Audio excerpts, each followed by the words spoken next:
Right, Eddie, congratulations, well done. New haircut. I know, do you like it? It's good actually, yeah. I thought I'd go for the... It's not bad. The quiff. Yeah, what do you think? It's good. Proper Essex, right? Yeah, it is, yeah. Nice and short up the sides. Yeah. It's good to see. Just a bit of a controversial jacket, that's all. What do you think of the jacket? No, I don't know. It's nice. I mean, the shoes, like... What do you think of the shoes? I don't know, with that t-shirt and that. What's wrong with them? What are those? Right, Crolla Linares. Good fight. Great fight. Great fight. Great fight. Poor result, right result, close fight.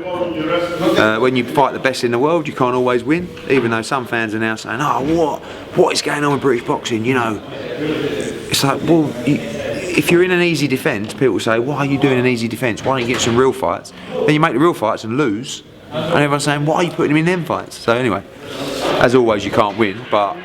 The last couple of weeks, you look at the fights the British fighters have been in, and again this Saturday, Cleverly Bramer.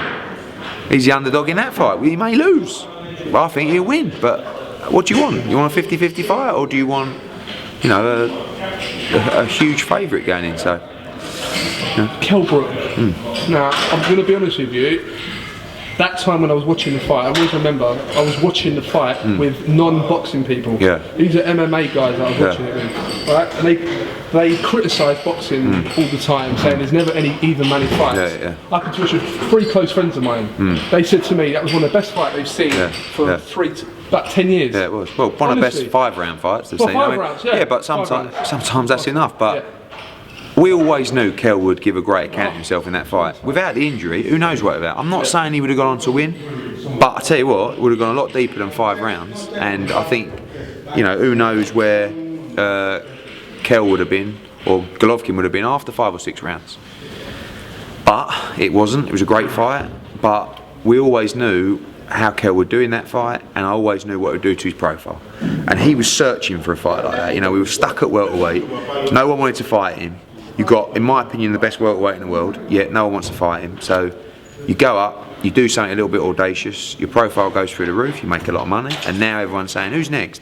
Canelo, Cotto, Khan? They weren't saying that before, and he's lost. So, you know, he had surgery last Friday. Amazing what they do.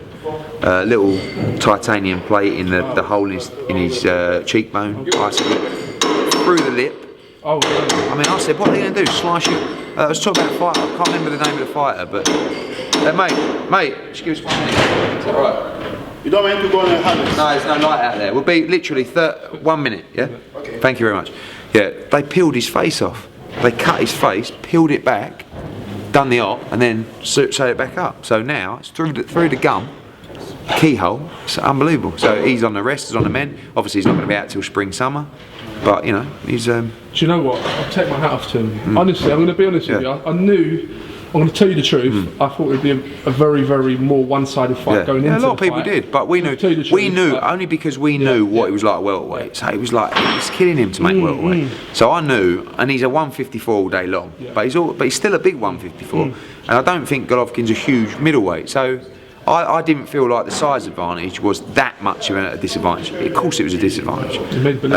Yeah, but you know, he's a great fighter, Kell. He's got to go down to welterweight again, or he's got the choice. He can make welterweight. Yeah, but I don't think he can perform how he can perform at 154. But when we move to 154, we want to know what's out there. We don't just want to give the belt up and say, okay, well, we'll just see what happens. We want to say, right, are we fighting Canelo? Are we fighting Khan? Are we fighting Cotto? You've got a lot of talent in that. Yeah, it's great. Well, actually, they've all moved. The welterweight division used to be the one. Yeah. And now, not saying like middle's the one, but there's not a lot in it anymore. Yeah. You know, I mean, you've got the Charlo brothers that they're not really big enough names for me, but you have got Cotto is a great fight for Brook. I'd be very surprised if Cotto takes it, but Canelo's a great fight. Canadian guy with 100, and also, of course, you've got the Khan fight, which just bemuses me how that can't get made. So obvious, so much money in it, so frustrating. But there you go. He avoided it, didn't he? Did you say? I don't think Khan wants to lose to Brook, and I'm not even saying he definitely will. And I'm not even saying he thinks he will, but he knows there's a chance, and I don't think he wants to go out losing to Brook. He wants to wait. Yeah, but he'd rather his legacy would be got knocked out by Kell Brook if that did happen, and that would eat him up so bad.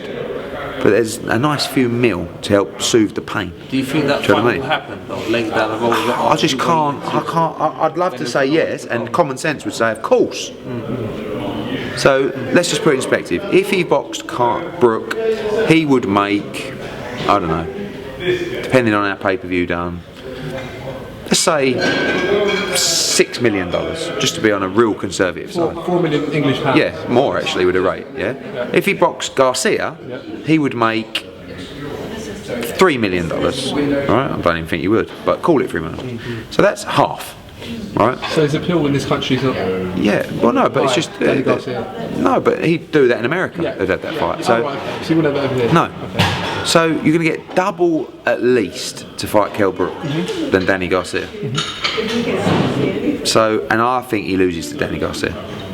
Again, Yeah. Same thing. So he's going to lose to both, in my opinion. Why not lose for double the money? No, he ain't beating Danny Garcia. And I don't even think Danny Garcia's that great, but so. What about Keith Hearn and Kell Good Brook? fighter, yeah. Again, but that's at 147 pounds. So if we go to 147, we have to fight Spence. Right. So again, look, he can make welterweight, but I just don't think he's as good as he can be. So of course, yeah. But we were there. We couldn't move because we had the belt. So the only thing appealing about Kell Brook, because he's that good, was the fact that he was world champion. So we couldn't just give that up and move up. Now we can, because we have the profile for the big fights.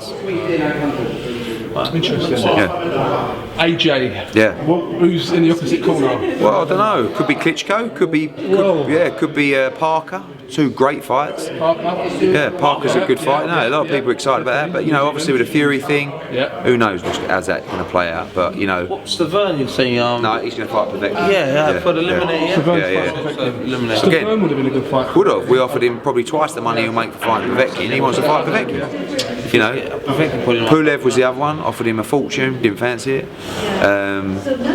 But you know, Shannon Briggs has put something up. What about saying what? Fighting Joshua next month in November. Yeah. Poster. I just don't think. It's not credible enough. You know. I like Shannon. I think he can still fight. By the way, but it's just. Be good enough for the winner of these two. Yeah, good fight. Yeah, or even David Hay. I don't know what he's. I mean, he's waiting. I think he's trying to get Lucas Brown. I think, but it's a bit messy. But you know. What about Antonio Tarver? He's been saying. I know him. I know him personally. A little bit lacking. I mean, you can't say he's lacking in credibility because he's a former world champion, but. That's another fight for these kind of guys, in my opinion. Price. Trying to get the fight. Yeah, he did. We nearly went with him for Dillian, but this came up, and I want Dillian to try and win a British title. So fair enough. Yeah. So you know he's been running his mouth. Wanting to Knuckle-up. Well, we've been trying to get. I'm coming to England. He's been emailing me. He's been messaging me a lot. Antonio Tarver saying he's desperate to come over here. So of course he is. Get a plane. Everybody wants to box in England right now. They want to turn it on TV and go. That's a plane. Now, look at that. You know. Yeah, maybe it's easier. That's easier than said than done. Alright, How's Barry? How's your dad? Good. Very well. Yeah, he's limping around. I think he needs a new knee and a new hip. But other than that, he's good as gold. Well, anyway, listen. All right, lovely to speak to you. All right, take care. Mark Alexander. Cheers, mate. God bless you. Bye.